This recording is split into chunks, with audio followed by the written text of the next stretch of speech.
All right, let's go ahead and get started here on the morning analysis. Day after Fed Day, guys. The day after Fed Day. Go ahead and get started here. All right, for starters, we did have a little bit of news out this morning, about a half hour ago. We did have a little bit of news out here about a half hour ago. Unemployment claims, and then actually had no movement to the market. So yeah, I know. But we do have some more news coming out here in about an hour from now. 10 o'clock Eastern, 7 o'clock Pacific. We have Philly Fed and existing home sales. So set your alarms here for about 6:57 or about 9:57 Eastern. And let's give ourselves an alert, give ourselves a head up to be out of the market, or at least tighten up stops at that time. We don't want to get caught entering a position here at about 6:59 long, and then sure enough, we get some negative reaction to the news, and whoop, there we go. So set your alarms, set your alerts. Got some news coming out here. Natural gas. I don't particularly trade natural gas anymore. But if you do, I know there's one or two of you in here that are natural gas traders. Just set your alarm, guys. Set your alarm. Natural gas here every Thursday. So it's pretty typical. So every Thursday, hour after the open, natural gas comes out. So we had nothing earlier on in the week, basically no news earlier on in the week, and then Wednesday we got Fed announcements, which blows everybody out of the rocker, and now we do have a little bit of news the day after. So kind of a slow, crappy start to this week, and then now we should have plenty of volume in the market. With these news announcements coming out, so we can take advantage of that. This analysis that I'm going through, I will be putting this video on this blog post.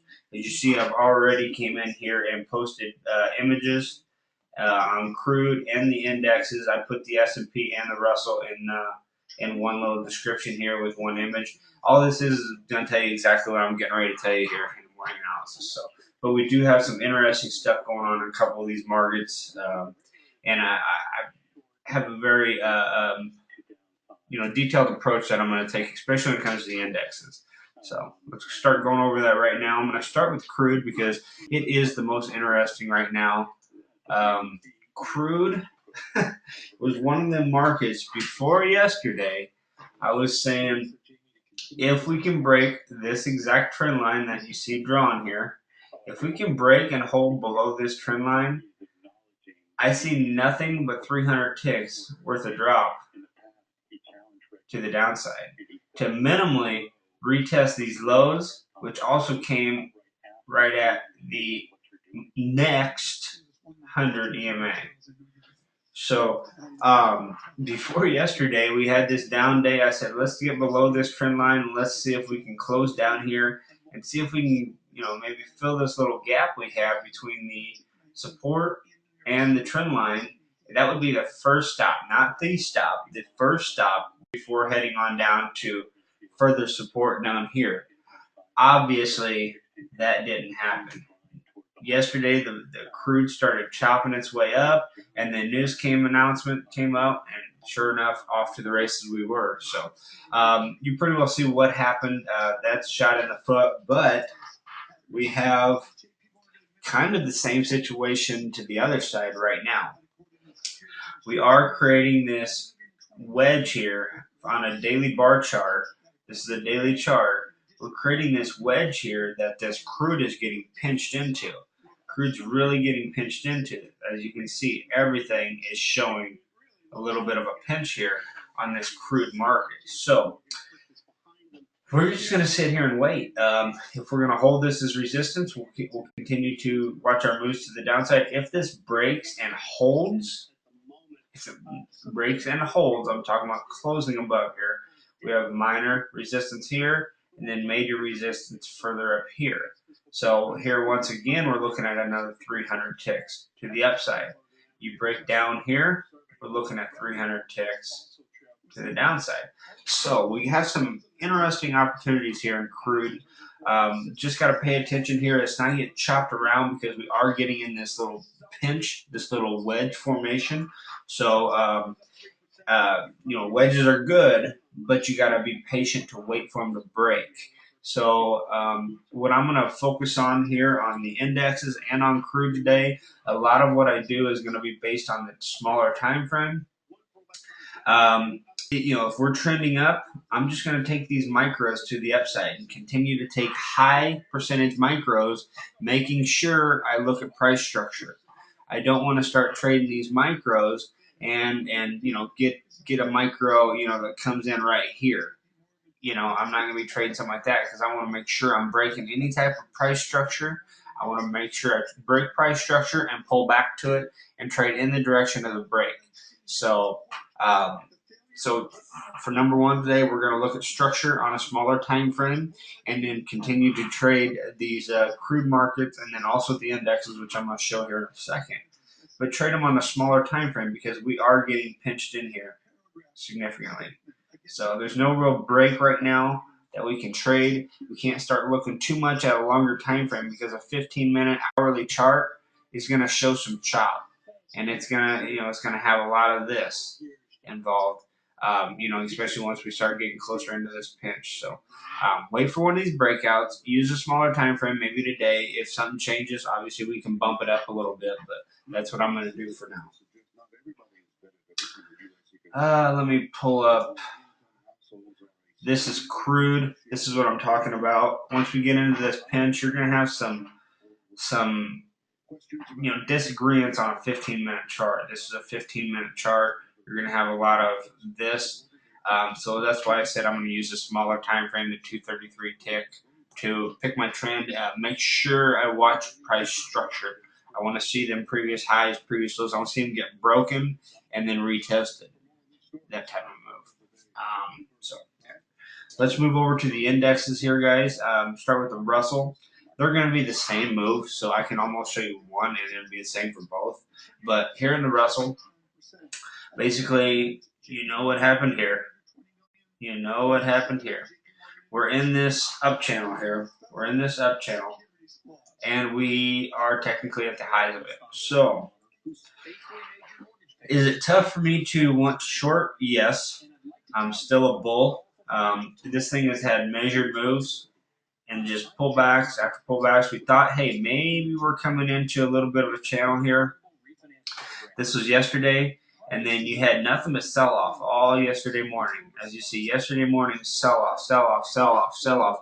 People predicting a little bit of a change in the FOMC announcement, a change in what they're going to do. Sure enough, FOMC comes out here 11 o'clock Pacific time, 2 o'clock Eastern, and they say no change. We're going to continue to pump this money in here, and whoop, off to the races we went. There's no trade here for me unless you do some type of spread trade. There's no pullback here. So off to the races we went. So now, is this hard to short? Absolutely. The only way I'm interested in shorting these indexes is going support resistance to support resistance. So say this is a 15-minute anchor chart. Say we broke the 50 EMA and we held it.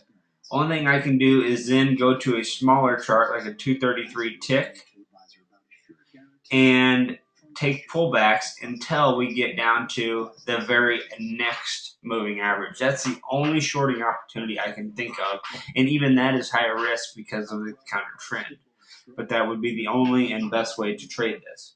So say you had a little push down here, we closed below the 50 EMA, we're trending down on a 233 tick chart.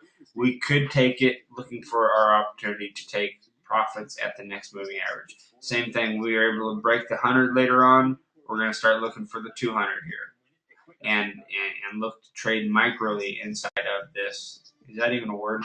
Trade the micros inside of these two separate support and resistance moving averages. So that's the only trade I see to the downside, guys. I know I made a double top, blah blah blah. Now we can start trading on. Yes, just be aware, because these markets do respect these moving averages. They do respect how they trade, and just trade from one to the next one. So you can look back in time. I mean, just look at this. You can see how they hold. All of a sudden, you get a break of the 200. See how it shoots down. There's what I'm talking about. Break of the 200, shoots down. That's what I'm talking about.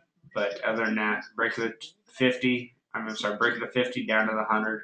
That's the type of trades I'm looking for. Them right there.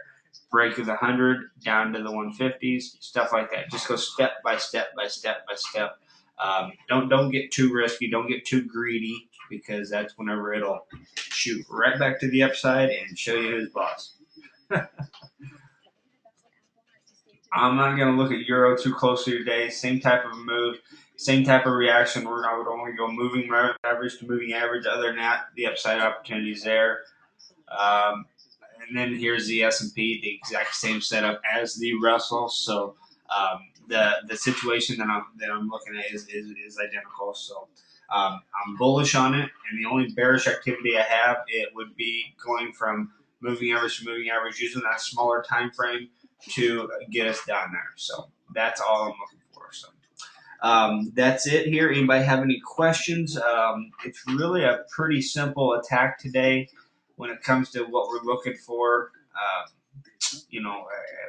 We're bullish for sure, but we could take some shorts if we were able to get between them support and resistance, and use a smaller time frame to manage our positions, accordingly. So a little bit of a pinch on crude, a little bit of a runner here on the indexes and the euro. Let's see what we can get. Who knows what the market has in order for us today after a crazy day like yesterday. But we do have an announcement coming out here in about 45 minutes. Existing home sales, Philly Fed. So yeah, let's definitely set our alerts for that time and see what we can do here. But anybody have any questions about what we're looking for? Any questions at all, guys?